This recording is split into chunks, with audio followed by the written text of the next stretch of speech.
Señores, tocaremos este último tema con respecto a los cambios fisiológicos que se dan en el embarazo. Claro, el embarazo es una condición, digamos, caso de la mujer, que va a someter al organismo a un fuerte estrés, ¿no? Lo que va a implicar entonces son varios cambios.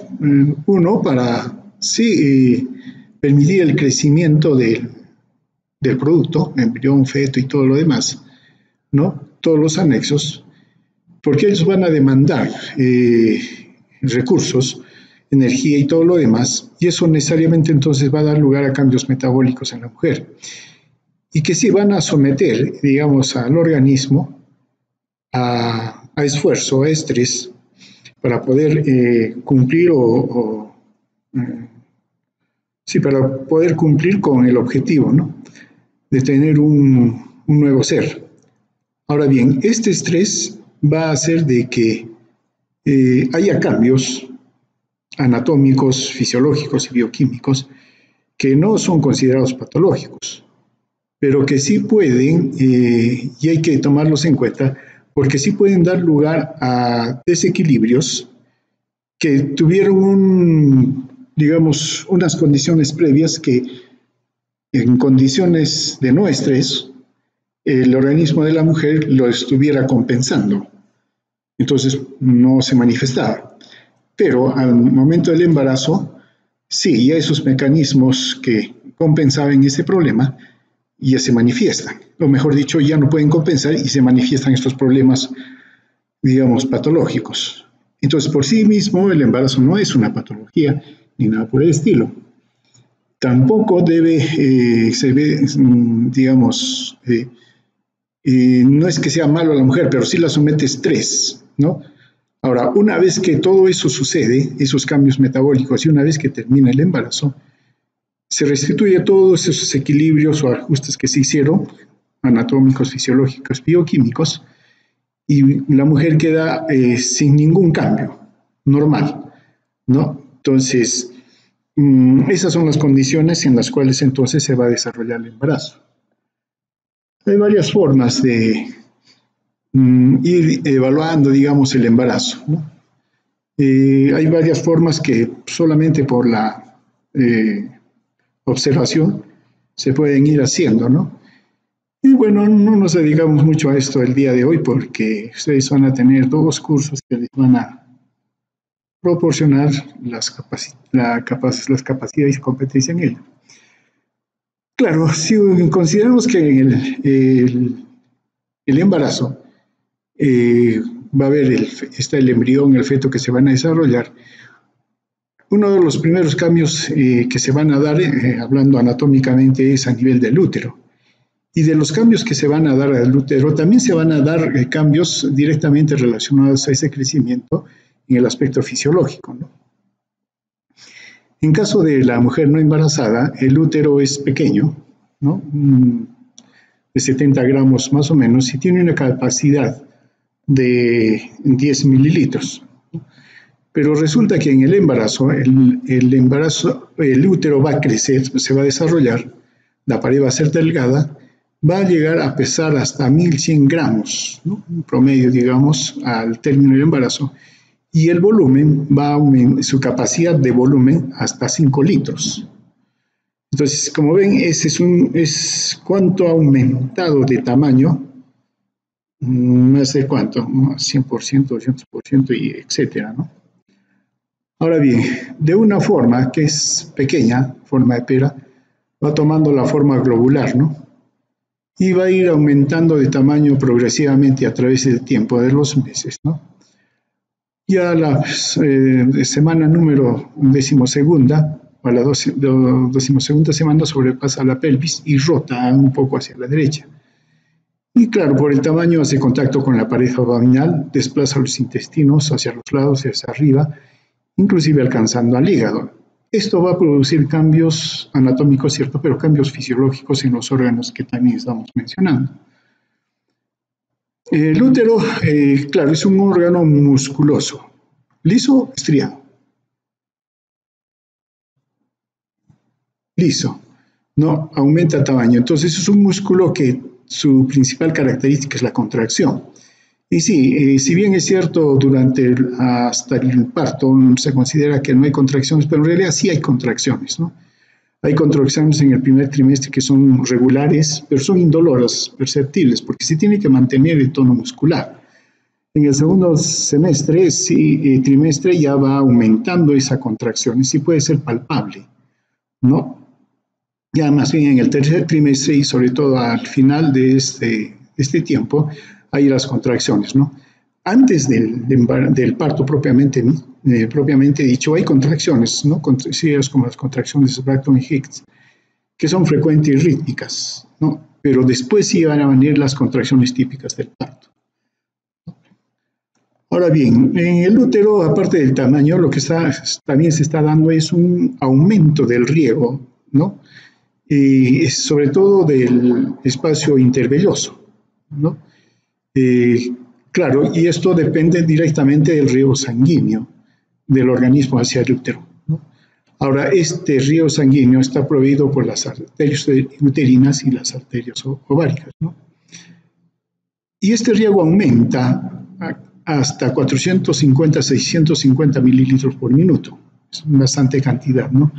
Ahora, esto va a dar lugar a dos efectos en la circulación a nivel del útero, ¿no? Aumento continuo del riego sanguíneo materno-placentario, o sea, más sangre que envía la madre hacia la placenta, ¿no? Y básicamente debido a la vasodilatación que se va a dar no solo a nivel de la placenta, del útero, sino en general va a haber una vasodilatación en el organismo. Va a haber un continuo riego sanguíneo hacia el feto desde la placenta. Esto va a dar lugar a una neogénesis vascular de la placenta. Entonces hay vasodilatación que lleva más sangre hacia la placenta y la placenta a su vez tiene más vascularización, ¿no?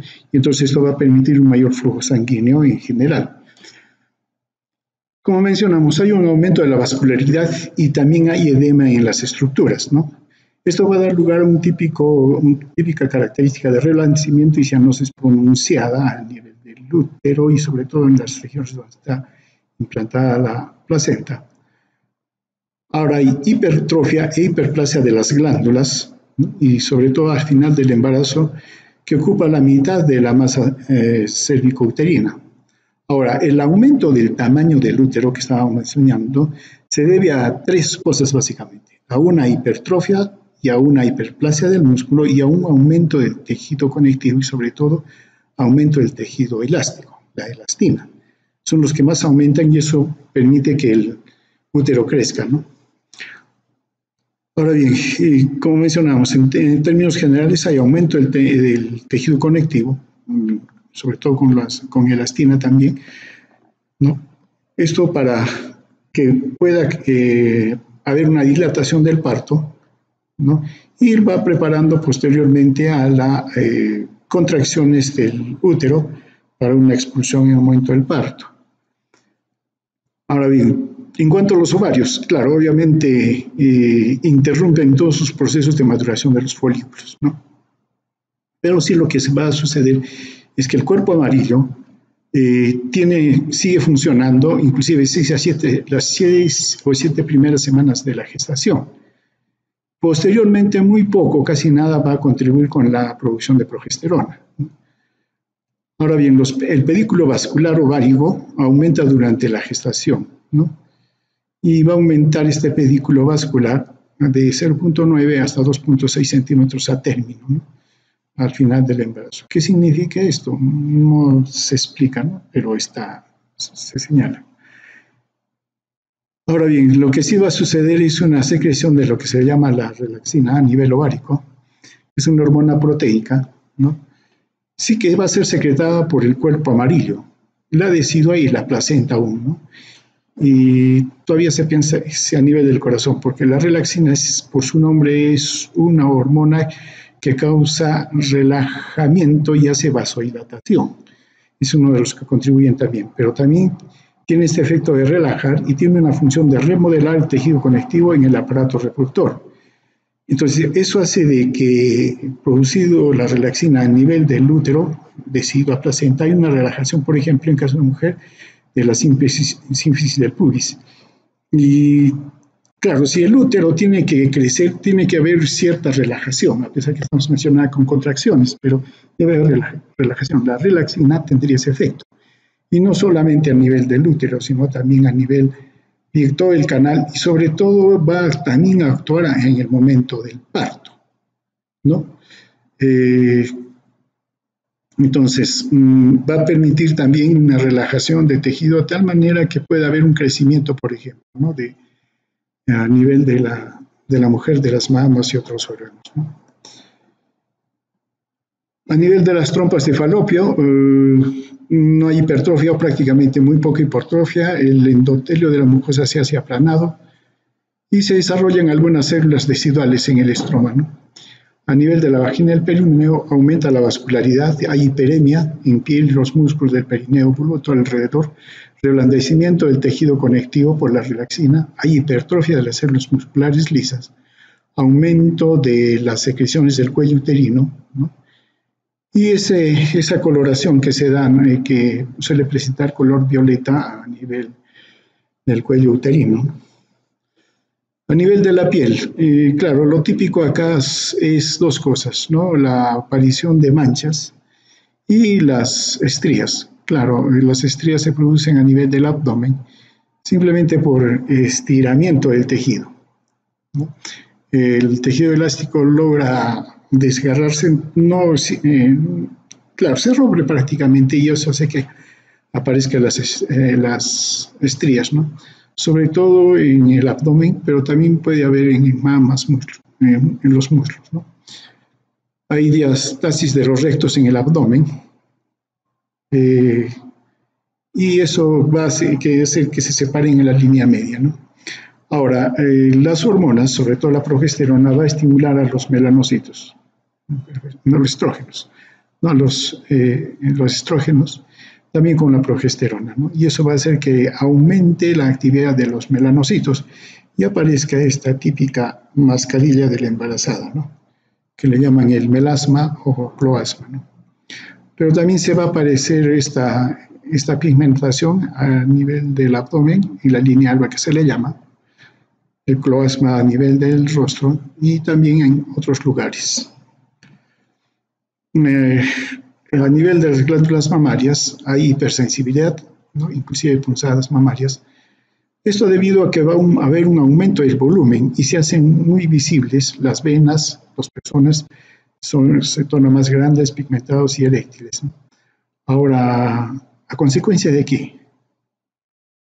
¿Hay hormonas? Claro que hay hormonas acá que van a ir, digamos, dando esto, principalmente la progesterona, ¿no? Porque es la hormona que en todo caso está predominando en este momento.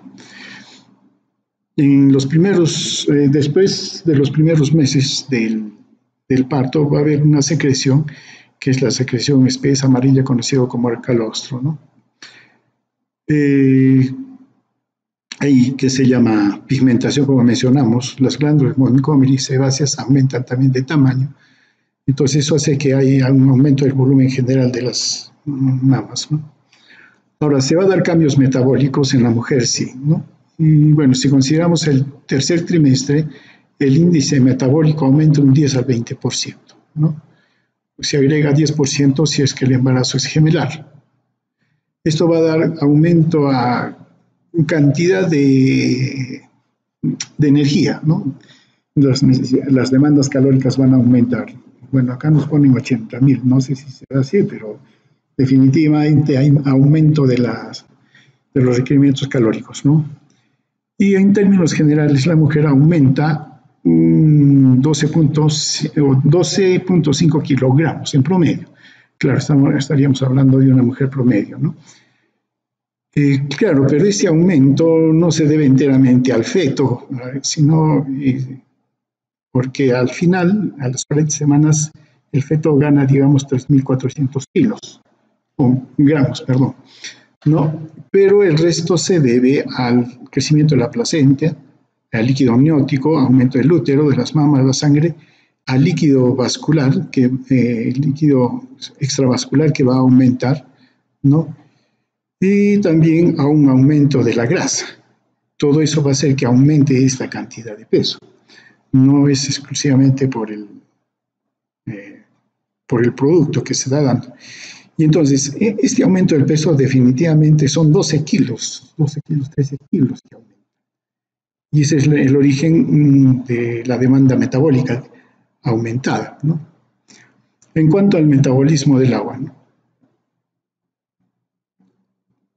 Durante el embarazo hay un incremento en la retención de agua, ¿no? Ligado a una disminución de la osmolaridad plasmática. ¿Eso qué significa? Está más diluido, ¿no? O hay mayor cantidad de agua que no se acompaña con los electrolitos necesarios, ¿no? Para mantener la osmolaridad. Entonces va a haber una disminución de la osmolaridad, ¿no? Pero esto va a hacer también que se reajusten los umbrales osmóticos para la sed y la secreción de la vasopresina. Más o menos la cantidad de agua que se va a acumular de 6.5 litros, ¿no? Entre el feto, la placenta y el líquido amniótico. También el volumen sanguíneo de la madre con el tamaño del útero y de las mamas, ¿no? Ahora bien, como hay mayor cantidad de agua y es más diluido, entonces es lógico que puede haber edema. Entonces, claro, es común el edema, o, digamos, no es que sea común, pero sí es explicable el hecho de que se presente edema blando en los tobillos, en las piernas, justamente en las partes más bajas, ¿no? Ahora bien, aunado a esto del aumento del volumen, hay un aumento también de la presión venosa por debajo del nivel del útero por el crecimiento del útero y obstruye la vena cava inferior. Y entonces el retorno venoso se hace más difícil, ¿no? Y hay una disminución de la presión coloidosmótica a nivel del intersticio. Si vemos la presión osmótica durante el embarazo, entonces vemos que a lo largo del embarazo la presión osmótica disminuye, va disminuyendo. Ese es por la dilución, dilución debido a retención del agua, ¿no? A nivel proteico, claro, el útero y la sangre materna aumentan su concentración de proteínas, son ricos en proteínas, ¿no? Ahora, hay que considerar que la concentración de aminoácidos es mayor en la sangre fetal, ¿no? Y es un proceso regulado exclusivamente por la placenta. Claro, lo que necesita para crecer el feto, el embrión, son aminoácidos. Hay bastante síntesis proteica. Entonces, de hecho, la madre tiene que proveerle de aminoácidos, ¿no? Y ahí es donde la madre va a sacrificar inclusive tejido en su organismo para poder proporcionar aminoácidos, ¿no? A degradar, por ejemplo, músculo, ¿cierto?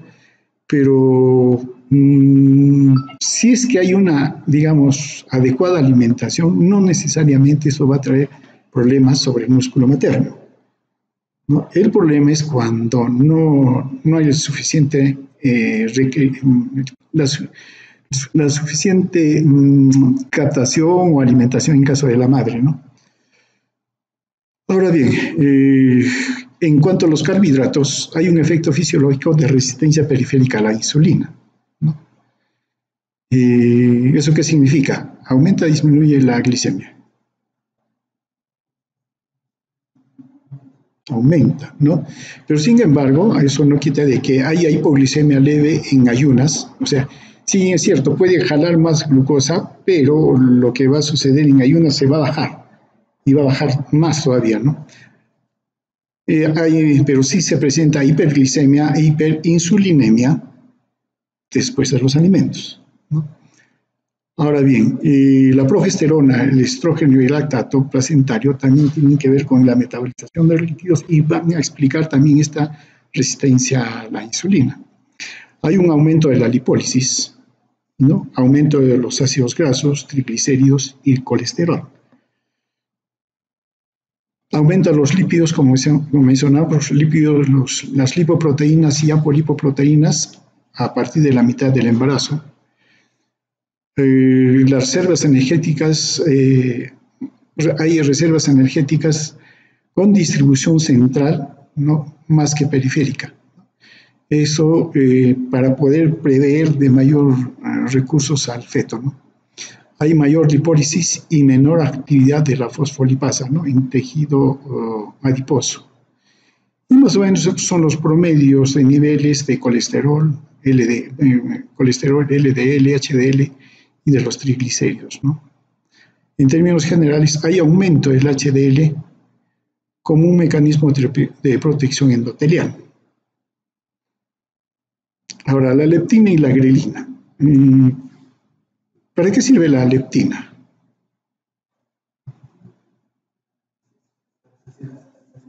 Claro. ¿Y dónde se produce? Se produce a nivel del tejido graso. Claro, es un mecanismo, ¿no? Al comienzo, cuando uno por alguna razón empieza a comer en cantidad, como que se siente incómodo, pierde el apetito y el cuerpo inclusive no se siente bien. Y eso es un mecanismo para evitar que haya una ingesta excesiva de alimentos. Pero, ¿cuál es el problema? Que para ese efecto de la leptina hay lo que se llama tolerancia. Entonces, si la persona sigue comiendo, a pesar de esa incomodidad, luego ya va perdiendo ese efecto y puede seguir comiendo, ¿no? Y aumentar de peso, obesidad. Si la leptina funcionara y no hubiera efecto de tolerancia, no engordaríamos, no habría gordos, no habría obesos. Pero el problema es la tolerancia, ¿no? Y la grelina, ¿no?, que es también, tiene un efecto contrario, ¿no? Aumenta, o mejor, sí se produce cuando hay apetito o falta, ¿no? En caso de la mujer, aumenta la producción placentaria en respuesta a altas demandas metabólicas de la madre, ¿no? Están, las dos juegan. Y esto debido al crecimiento fetal, sobre todo desde la mitad al término del embarazo. Ahora bien, la leptina, claro, tiene el papel de regular la grasa corporal y el gasto energético, y la grelina regula la secreción del hormona del crecimiento, aparte de las funciones que hemos mencionado. En cuanto a los electrolitos y minerales, respecto al sodio y al potasio, ¿no?, hay un aumento de la filtración. Eso es lógico, ¿no? Si hay mayor volumen sanguíneo, entonces hay mayor filtración, porque está llegando mayor sangre a los riñones, ¿no? Entonces, de manera proporcional, la excreción puede aumentar, aunque se mantiene en realidad en los valores normales para mantener. ¿Debido a qué? Debido a que ya hay una dilución. Claro, haya habido aumento y la concentración de sodio y potasio en este caso van a disminuir porque hay dilución. Entonces, la excreción, si bien hay aumento de volumen, hay mayor filtración, la excreción de estos electrolitos tiene que mantenerse en los rangos normales, ¿no? Y más bien tiende a un aumento de la reabsorción para mantener, digamos, la osmolaridad, ¿no? A niveles plasmáticos, ¿no?, disminuyen, claro, por la hemodilución, y esto sobre todo por la expansión del volumen plasmático que mencionamos. En caso del calcio, hay una disminución de la albúmina. Y la albúmina tiene que ver con el calcio. ¿Por qué? ¿Por qué?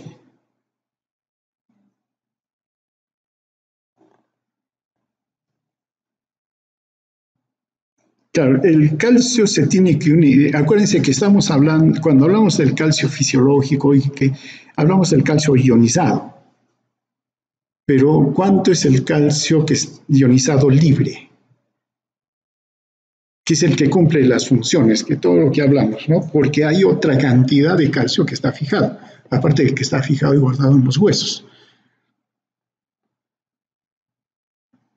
Hay una disminución de la albúmina, ¿cierto?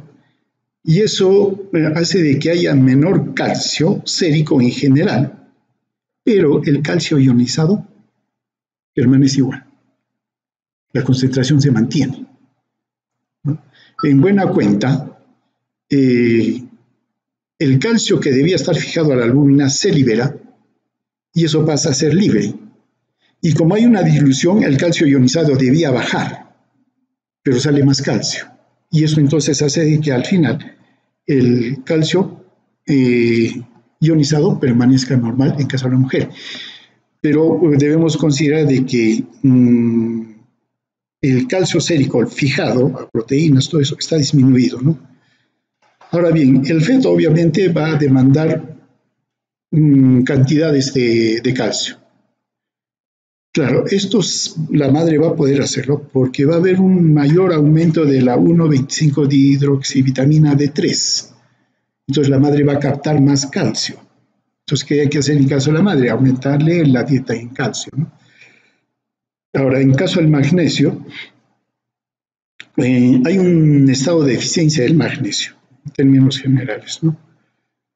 Tanto en su forma ionizada como el magnesio total.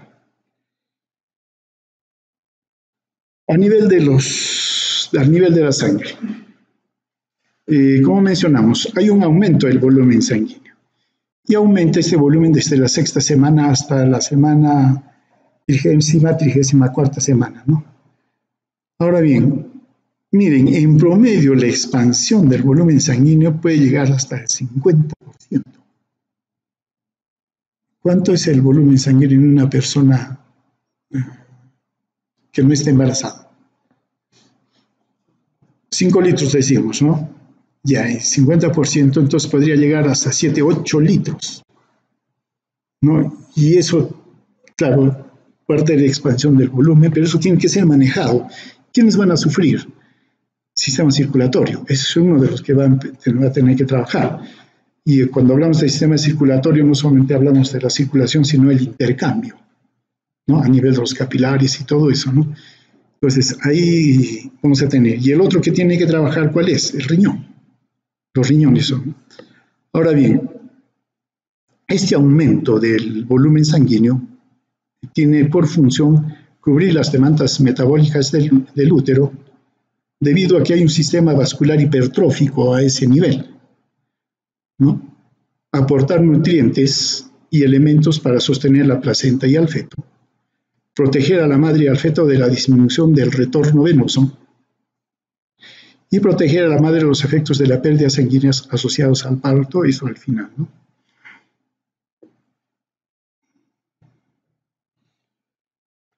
Vale, bien. Como mencionamos, el volumen sanguíneo aumenta, ¿no? Hay una expansión con aumento del plasma, sobre todo, ¿no? Pero también hay de eritrocitos, pero el aumento es mayor del plasma, ¿no? Y eso hace que se diluya, ¿no? Se diluya y, entre comillas, hay una anemia fisiológica del embarazo. Pero en realidad no hay, ¿no? Porque inclusive los eritrocitos aumentan. Es solamente por la hemodilución. Hay hiperplasia eritroide moderada a nivel de la médula ósea con un aumento de los reticulocitos. Significa que hay mayor producción de glóbulos rojos. Hay un aumento en la concentración plasmática de eritropoyetina, ¿no? Y hay un aumento total del plasma cerca del 50%, hasta 1200, 1300. ¿no? Y bueno, acá tenemos, ¿no? el incremento de porcentaje de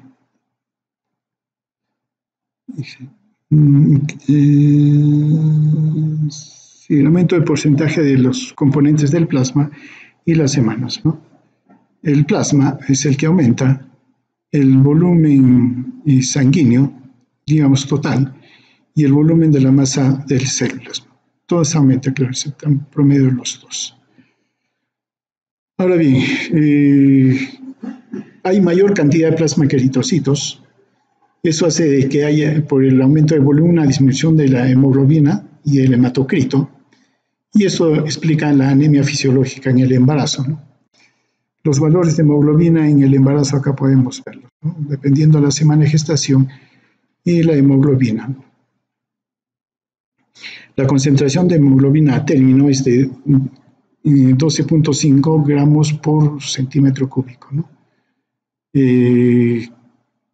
Puede ser por debajo de los 11, donde sí se considera que hay una anemia, ¿no? En cuanto a los cambios hematológicos, ¿no? Si hablamos del fierro, por ejemplo, hay aumento del requerimiento del embarazo, cerca de 1000 miligramos en total. 300 se va a transportar de manera activa al feto y a la placenta. 200 se pierde por vías de excreción, etc. Y 500 se usa en el incremento del volumen total de eritrocitos circulantes. A pesar que hay anemia, pero en realidad hay aumento de eritrocitos, ¿no? Ahora bien, la cantidad de fierro absorbido en la dieta junto con el extraído en las reservas es insuficiente para contribuir a las demandas del embarazo. Al menos ahora, ¿no? Y entonces, ¿qué hay que dar? Fierro a la madre. Como mencionamos con respecto al metabolismo, el requerimiento es de 1000, ¿no? Lo que habíamos mencionado. Pasa de 0.8 de requerimiento en el primer trimestre a 6 a 7 miligramos por día en el último trimestre, ¿no? Ahora, la placenta va a transferir el hierro, ¿no? Aunque exista anemia ferropénica en la madre. Entonces, lo que va a suceder entonces es que le va a extraer a la madre el fierro que tenga y la va a dejar, digamos, sin fierro, ¿no? Y es la necesidad de complementar la dieta con fierro, ¿no? Ahora, hay pérdidas, claro, durante el parto va a haber pérdidas, ¿no? Esa pérdida también va a estar relacionada a la implantación de la placenta, a la episiotomía, a las relaciones que hubiera. Ahora, la cesárea no complicada o parto vaginal por gemelares va a dar lugar a esa pérdida de volumen sanguíneo y con eso el fierro también. En cuanto a las funciones inmunitarias, ¿no? Claro, en términos generales hay una supresión del sistema inmunitario, porque el feto es extraño, el embrión es extraño. Entonces, a pesar de la barrera placentaria, pero el sistema inmunitario se deprime. Entonces, la labilidad que tengan las mujeres a procesos infecciosos y todo lo demás durante el embarazo, ¿no? Sí hay supresión, como mencionamos, de diversas funciones inmunitarias. Disminuyen los linfocitos TH1 y el CD8, que también son TH1, todos son ellos del patrón TH1. Estos son los helper y estos son los efectores, pero que tienen que ver con la inmunidad celular, ¿no?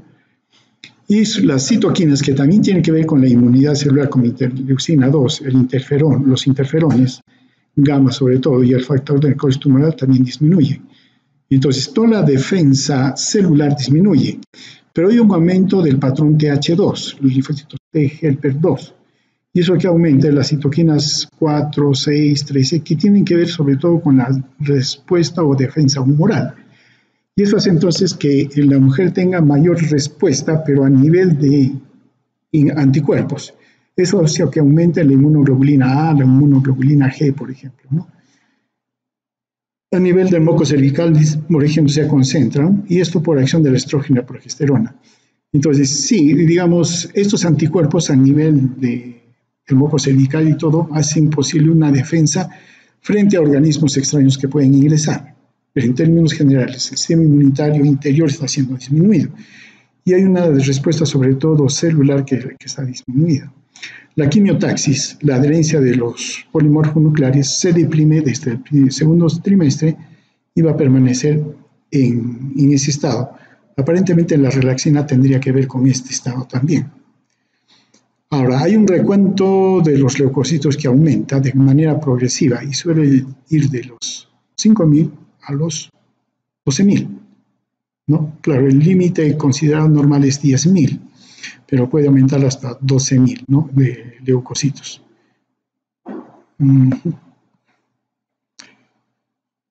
Va a aumentar la actividad de la fosfatasa alcalina leucocitaria, ¿no?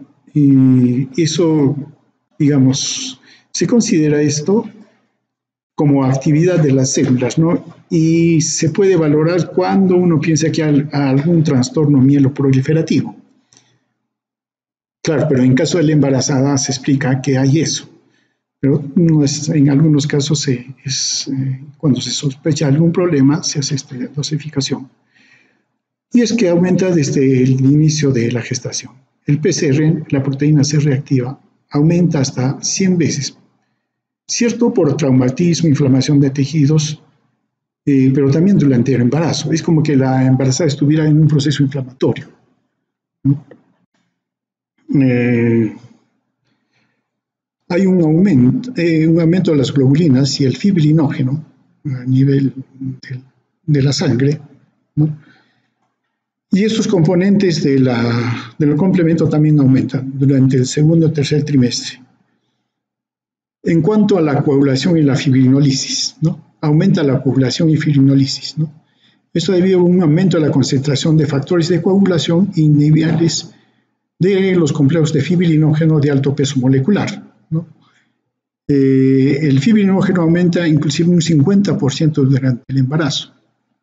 Y su promedio al final del embarazo es de 450, siendo digamos el rango de 300 a 600 mililitros por decilitro, ¿no? Pero tienen un aumento hacia el lado superior. La actividad fibrinolítica está más bien disminuida y esto contrarresta los niveles bajos de plasminógeno y la elevación del inhibidor de la plasmina, ¿no? Las plaquetas disminuyen, ¿no? Por la hemodilución, no es por otra razón. Las proteínas reguladas como la proteína C activada, que tiene efecto anticoagulante, desciende, ¿no? Y la proteína S también aumenta, ¿no? O sea, ¿qué se está favoreciendo con eso? ¿La coagulación o menor coagulación? Una disminución en la coagulación, ¿no? La antitrombina permanece más bien constante en el embarazo y en el puerperio, ¿no? A nivel del aparato cardiovascular, que es uno de los que más se ve afectado, ¿no? Tanto durante el embarazo y el puerperio, el corazón y la circulación van a sufrir adaptaciones fisiológicas notables. Y claro, son más evidentes después de las primeras 8 semanas, tercer mes y todo lo demás. Aumenta el gasto cardíaco, sobre todo desde la 5ª semana, y disminuye la resistencia vascular periférica, ¿no? Además, se evidencia un aumento de la frecuencia cardíaca. Entre la semana 10ª y 20ª comienza la expansión del volumen plasmático y eso hace que aumente la precarga. Claro, todo esto hace que el aparato cardiovascular adapte a las demandas fisiológicas del feto, sosteniendo la integridad funcional del aparato cardiovascular. En términos generales, como hay aumento del tamaño del útero y hay aumento ya del volumen que desde un inicio mencionamos, entonces va a haber ciertos efectos que se van a dar sobre el sistema cardiovascular. Claro, hay una elevación del diafragma y eso va a hacer que el corazón se desplace hacia arriba y hacia la izquierda, ¿no? Entonces va a haber una alteración en la posición. Esto va a hacer que haya ciertos cambios, entre ellos una frecuencia cardíaca que va a aumentar casi 10 latidos por minuto. Y como hay dos cosas, ¿no? Aumento de la frecuencia cardíaca y hay dilución, entonces aparece un soplo sistólico. Primer ruido, segundo ruido, tercer ruido, cuarto ruido. ¿Cuál de ellos es? Es un tercer ruido, ¿no? Que aparece, ¿no?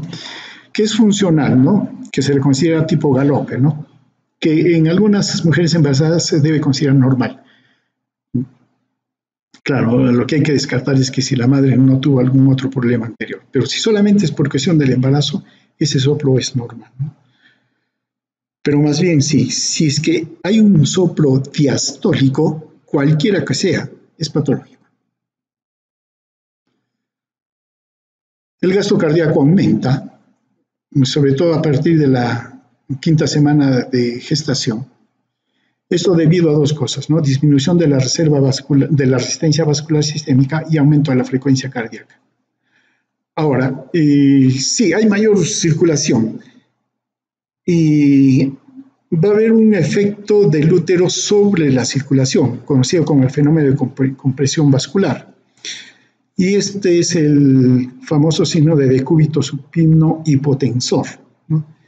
Y esto debido a que el útero gestante comprime la vena cava, ¿no? Claro, si se presiona la vena cava, no hay retorno venoso, al menos en la siguiente cantidad. Hay disminución de la precarga. Y si disminuye la precarga, disminuye la presión general. Entonces hay un efecto hipotensor. Ahora bien, entonces para evitar eso, claro, lo que se hace es colocar a la paciente en decúbito lateral izquierdo. Entonces la posición de la embarazada va a tener efectos en la hemodinámica materna, ¿no?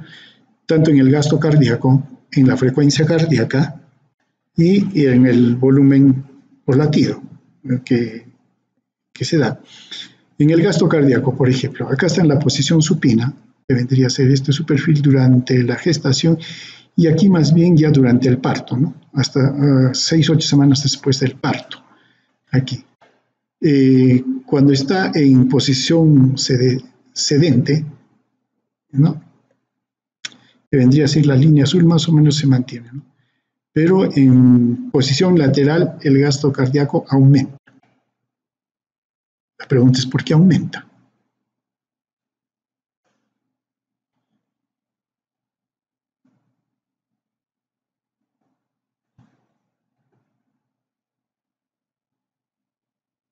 Sedente es posición sentada, ¿no? Supina, ¿qué posición es? Echada, boca arriba. Ya. ¿Y por qué entonces la posición lateral izquierda, que es la que nos mencionaba anteriormente, es la que permite que haya un mayor gasto cardíaco?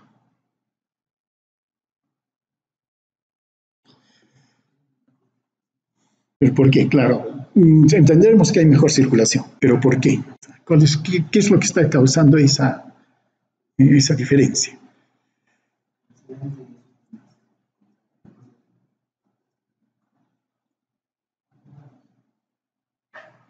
Claro, tiene que ver con el útero. El útero está creciendo. Si está sentado, el útero pesa y comprime la vena cava.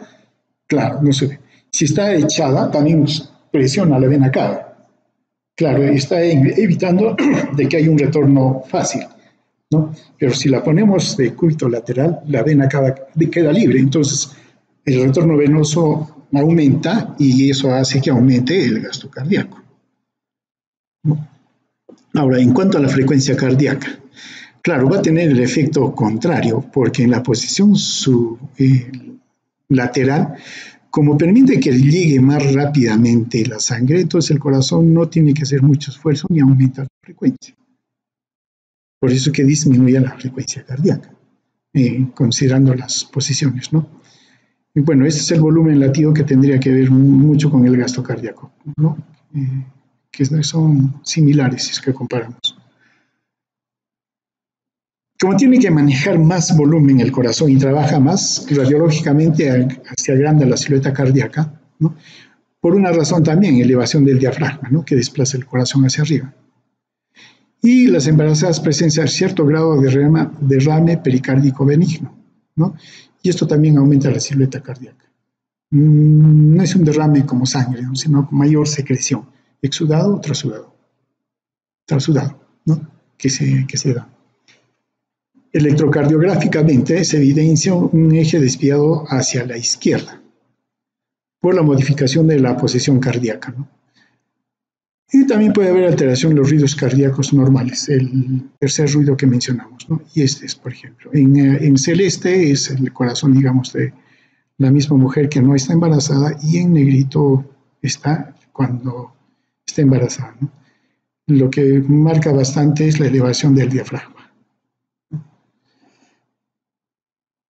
Ahora, durante el embarazo, la presión arterial media es normal y la resistencia vascular periférica disminuye. Y más bien, el volumen sanguíneo y la tasa metabólica basal están aumentados. Entonces, en consecuencia, el gasto cardíaco medido en decúbito lateral aumenta de forma significativa desde el comienzo del embarazo, lo que habíamos mencionado, ¿no? Y se va a ir aumentando y se mantiene alto durante todo el embarazo, ¿no? Ahora bien, en el embarazo avanzado, en posición supina, el crecimiento uterino obstaculiza el retorno venoso que habíamos mencionado, ¿no? Y eso va a hacer que, claro, cuando se libera todo lo demás, el gasto cardíaco aumente 20%.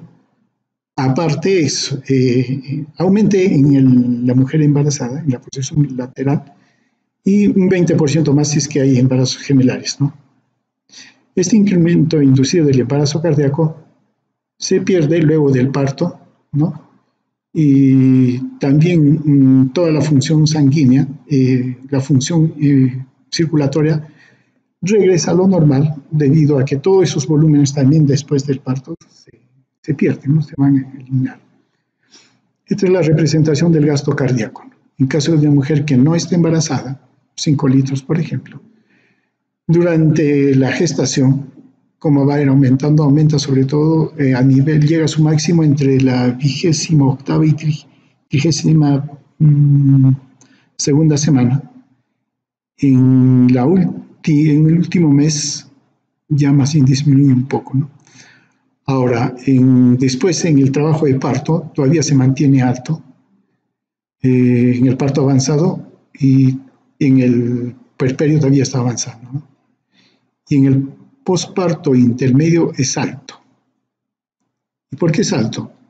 Porque se fue el feto, se fue el útero, todas esas cosas, pero quedó el volumen en cantidad que todavía no ha sido eliminado por el organismo. Y entonces en el posparto inmediato sí, resulta habiendo un gasto cardíaco muy elevado, ¿no? Aún mayor que durante el embarazo. Claro que esto va a retornar a su condición normal cuando se elimine toda esa agua que estuvo retenida. El caso de la presión arterial disminuye desde la 24ª a 26ª semana. Después más bien va a ir aumentando. La presión venosa femoral en posición supina se incrementa de manera constante, ¿no? De 8 hasta 24 milímetros de mercurio, ese es el efecto compresivo del útero. Y la presión venosa se normaliza en la posición lateral y también después del parto, obviamente, ¿no? Este aumento de la presión venosa se asocia a una posible aparición de edemas que mencionamos, varices, hemorroides, etc., ¿no? A ver, ¿qué hora tenemos? 2 minutos. Nos falta la mitad. Continuaremos. Listo, continuamos mañana. Listo. Muy bien.